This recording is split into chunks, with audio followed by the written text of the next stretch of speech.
Northern Kenya. What comes to your mind when you think of this part of the country? Is it drought-stricken areas with communities dying of hunger? Or is it inter-community clashes that leave thousands displaced and homeless? Or do you believe there is beauty in these uncharted lands? Last weekend, on a trip curated by Extreme Adventures, we drove up north on an epic road trip to Marsabit in search of adventure. And this is how it went.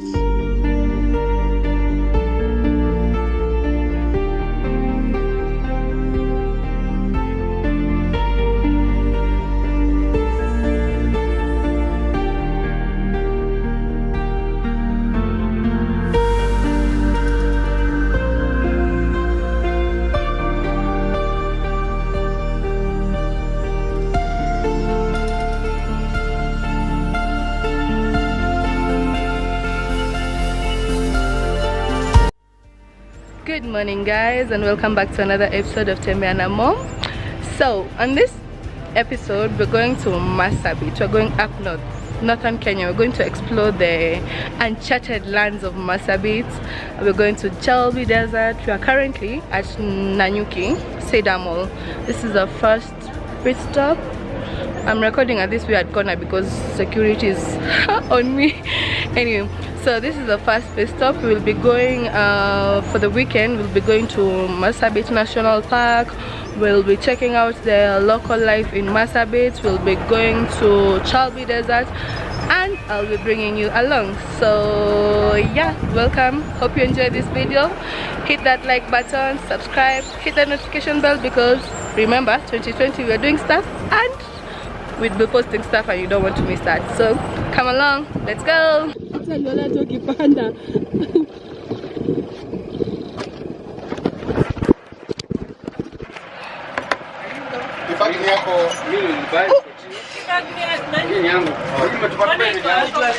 Kila mtu ako ndani. Sorry. No, I didn't. He was here and hapa. No, before he was here.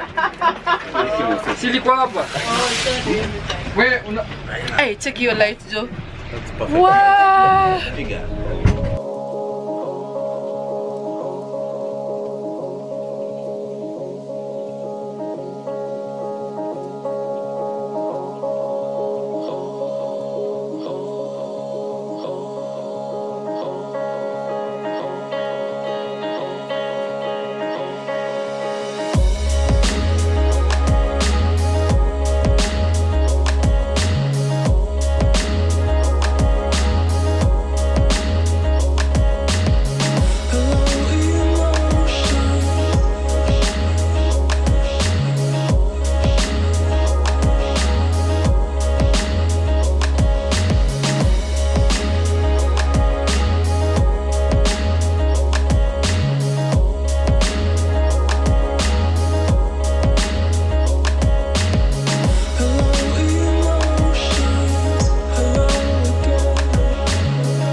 Hi guys, so it's the end of day one. We are currently at Marsabit National Park. We're setting up camp. We'll be spending the night here, and then tomorrow we'll be going inside the park and exploring that. So I just want to give you a rundown of what has been happening today. So we started the day at 4:30 in the morning. Good morning guys, it's 4 in the freaking morning and we're in town.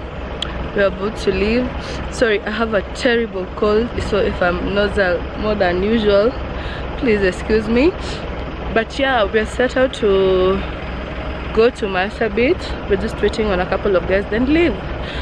Yes, that's the time we left town. We were up very early. We left town at 4:30 in the morning. We were in Nanyuki at around 8:30, where we stopped for breakfast, shopped for essentials, and then after like an hour or so break, we officially began the journey. Well, we'd been traveling the other part of the journey, but I think most of us were either asleep or just, yeah, most of us were asleep. So from Nanyuki, that's when we started, like the official trip began. So from Nanyuki, the first thing that we saw, as in the minute you leave Nanyuki, first of all, there is a steep elevation. I felt it. I could feel the pressure in my ears. It's like when you take off from the airports, the way you feel your ears are closed up. That's how I felt. So it's a steep it's not really steep, but you gain elevation as you're heading towards Timau. But the scenery, oh my god, the scenery, we were met by massive fields of canola. We saw this scenic widespread fields of wheat with Mount Kenya in the background, and then she was just showing her glory in the morning, and that morning, like, it was just amazing. So that route was very scenic. As in, if you're taking a road trip, I'm so sure, as in, you have to limit the number of stops you have to make to take pictures, because everywhere you turn is so scenic. It is amazing. So from Nanyuki, Timau, all the stretch, it was just different sceneries, different vegetations. We got to Isiolo. Now Isiolo is where now the dry heat, deserty, semi-aridness starts. We stopped there for a while, for a bit. We did a little bit of shopping. I bought sandals because why not?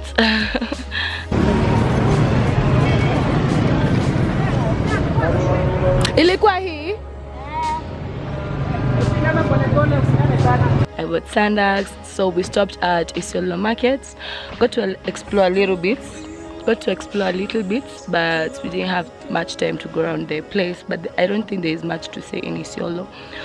So from Isiolo now, it was just stretches of different vegetations. We could see like the aridness. We could see the different regions with different people. You could see like the Samburu culture, the Samburu people.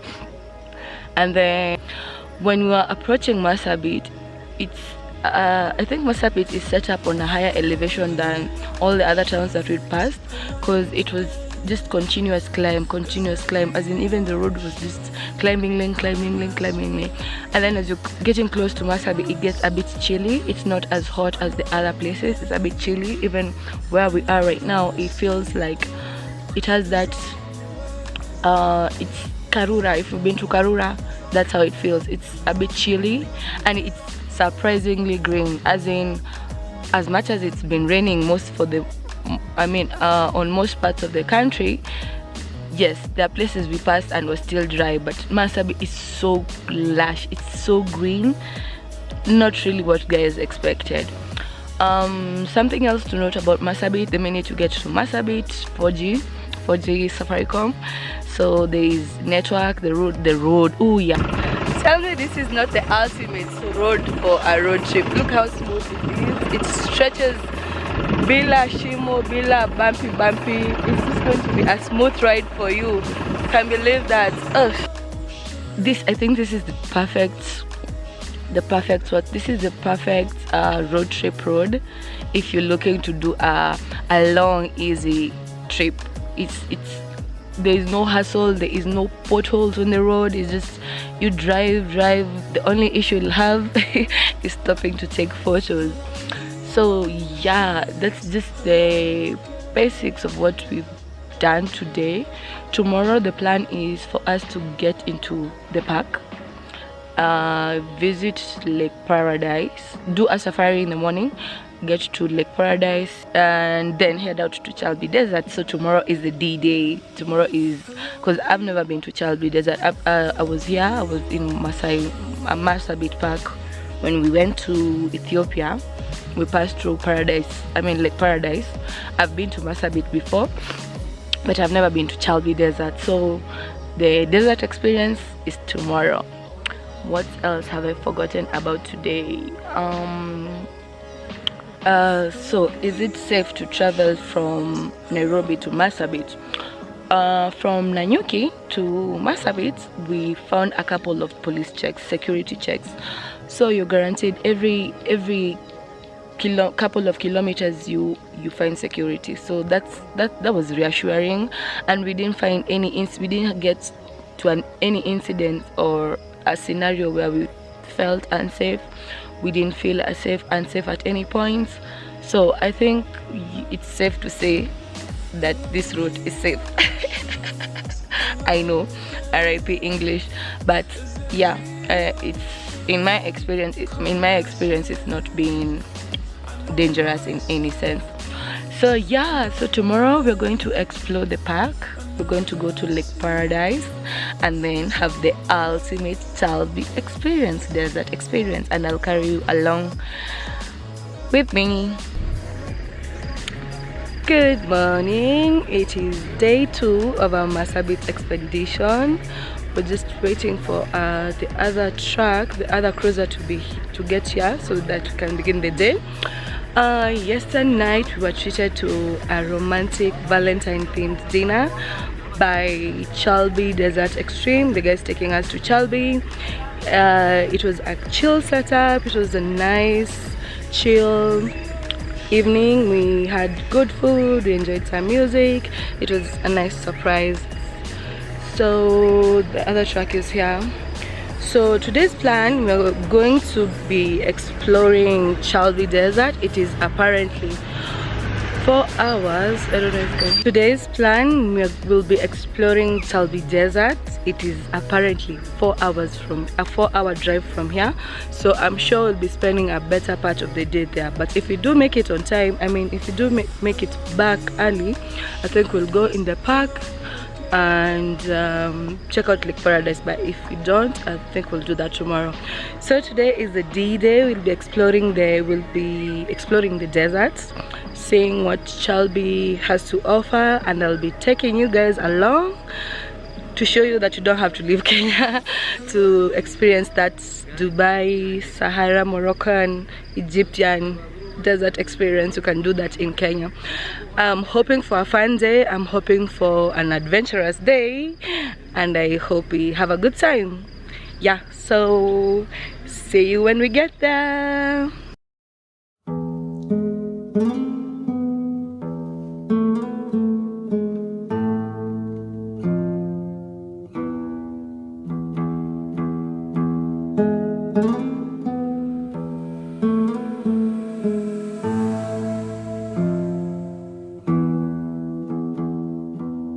Interesting fact about Chalbi Desert is that it used to be a lake that dried many years ago, and parts of it still retain a lot of water, especially when it rains heavily. So your route will be dictated with the time of your visit and if there is parts of it that has water. When we visited, we had to use the Kalacha North Hor and access the biggest dune through North Hor, because the other routes we were told by our driver, had a lot of water and we couldn't use that. As you can see, the road to the desert is not tarmac. You'll definitely need to use a 4x4 car or any off-road car to access the desert, especially because there are stretches that can be quite tricky when it rains heavily.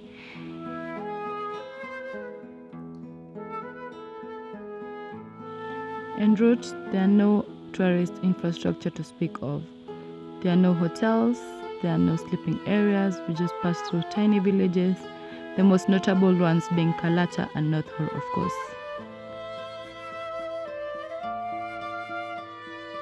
After riding for close to 4 hours, we finally arrived at North Hor, which is around 197 kilometers from Marsabit.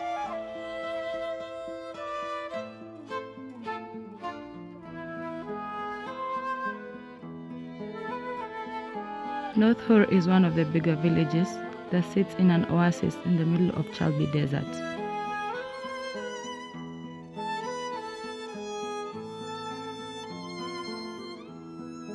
Just outside North Hor is this naturally tarmacked area that can make for a very interesting place to ride, skid, or do what I was told is called the donut.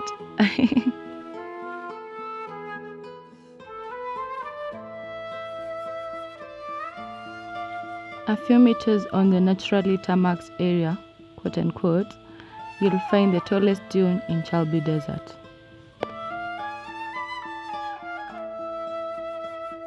If you Google images of Chalbi Desert, in most cases, this is the area that will show up.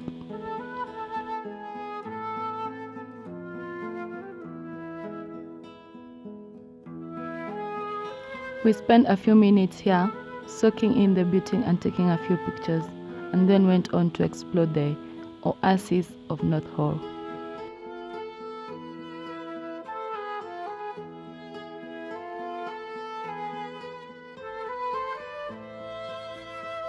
We found this cute place that had a swimming pool, and it is here that we had our lunch, and some of us even took a dip.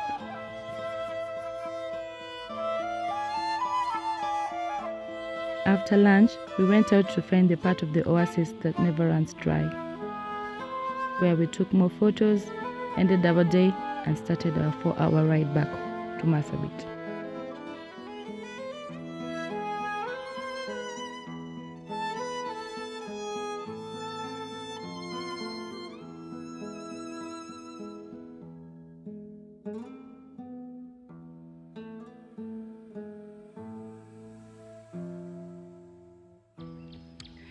Good morning, hi you guys. It's the third day and the final day here in Marsabit. I can't believe this trip is over. It was such a beautiful experience. I think Marsabit is such a beautiful place and you should visit. So I just wanted to give a quick tour of the camping site where we are at.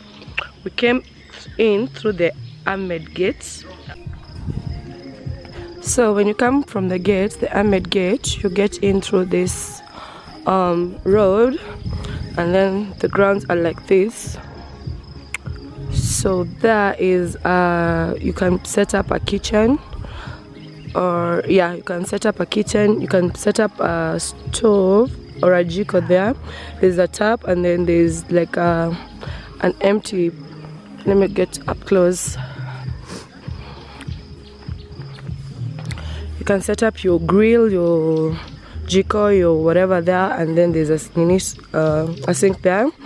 Then those are the first washroom situation. There are 2 washrooms. There are 2 loos, 2 toilets, and 1 bathroom. That's the ladies and that's the gents. Now the bad thing about, or rather what you might find inconveniencing here, is that there's no hot water, so you might want to consider that, but there is running water. And then there is the main gazebo, which is where we've set up, and then that's why we pitched tent on the other side of the camp.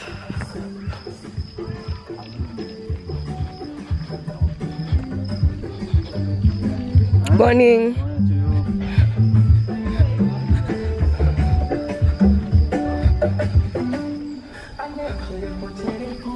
Okay, on the other side of the camp there is a bonfire place. There's a bonfire place, quite spacious, so you can just light it up, and then you can like set up the bonfire. And then there's another levitation facility, so I think it's set up the same way. And also there's another spot where you can set up your grill, and your cleaning. So I think it's big enough to accommodate different groups. There are enough facilities to accommodate different groups.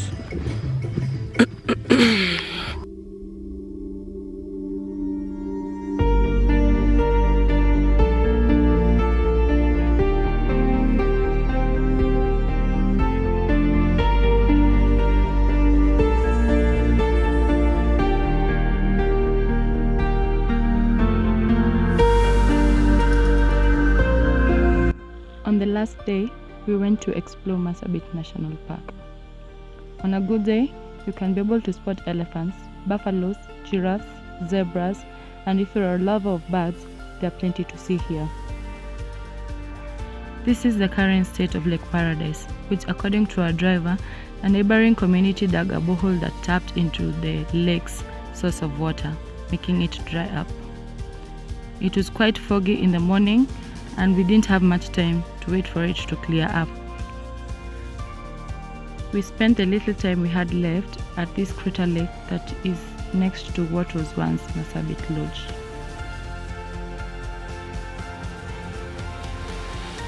I hope you've enjoyed this vlog and I hope that you consider exploring northern Kenya, specifically Marsabit and Chalbi Desert. Until next time, bye!